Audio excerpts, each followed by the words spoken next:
sabe o que abala a fé de muita gente? O tempo, a espera, a sensação de que Deus esqueceu.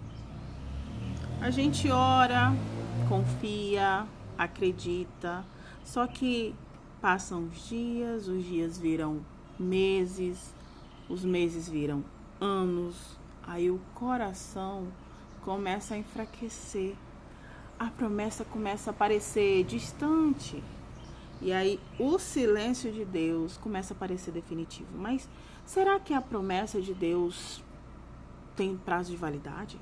Será que Deus volta atrás com a palavra dele? Não. O tempo pode mudar tudo, mas não muda a fidelidade de Deus.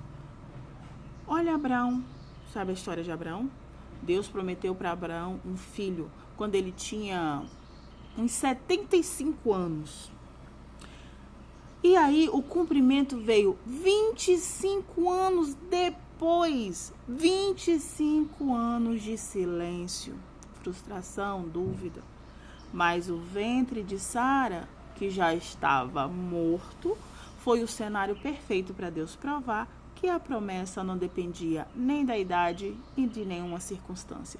Porque o que Deus fala, ele sustenta. Outro exemplo é José. Deus deu um sonho para José, quando José ainda era um adolescente. Só que antes de se cumprir, ele foi traído, ele foi vendido, ele foi preso, ele foi esquecido. Foram 13 anos entre o sonho e o trono. E quando tudo parecia perdido, Deus foi lá e mostrou que a promessa estava viva dentro do tempo dele. Por quê? Porque o que vem de Deus não tem um prazo de validade.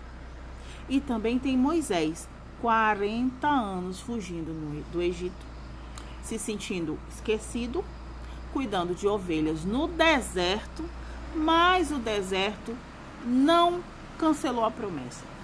O deserto preparou Moisés para a promessa, porque quando o tempo certo chegou, a sarça queimou e Deus disse assim, agora vai.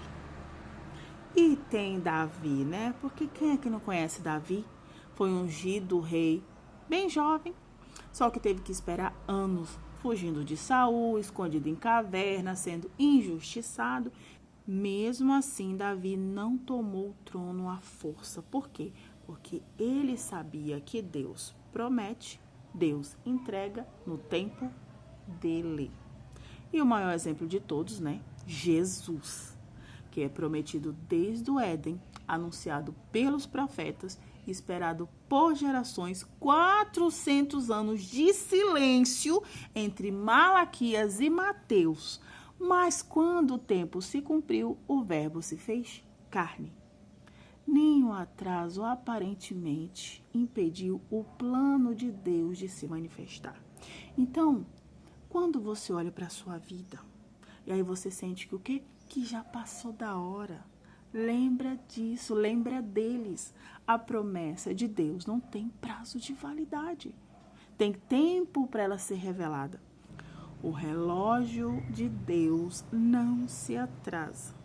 E enquanto isso, vai amadurecendo, vai crescendo, vai aprendendo, vai se alinhando. Porque talvez Deus não esteja demorando, Deus só esteja moldando o coração de quem vai receber. Porque as promessas, se você não tiver maturidade, ela vai virar um problema para você. Só que quando as promessas chegam no tempo certo, ela é bênção. Então a pergunta que eu quero que você responda é: você ainda crê, mesmo sem você ver nenhum sinal? Porque a fé que sustenta a espera é a mesma fé que vai levar ao cumprimento da promessa. Deus não esqueceu, Ele só está preparando o cenário para que o impossível pareça natural, como Ele sempre fez. E todas essas histórias estão escritas lá na Bíblia Sagrada. Quer saber mais? Deixe seu comentário. Comenta aí qual é a historinha que você quer conhecer um pouco mais. Um cheiro e até o próximo vídeo.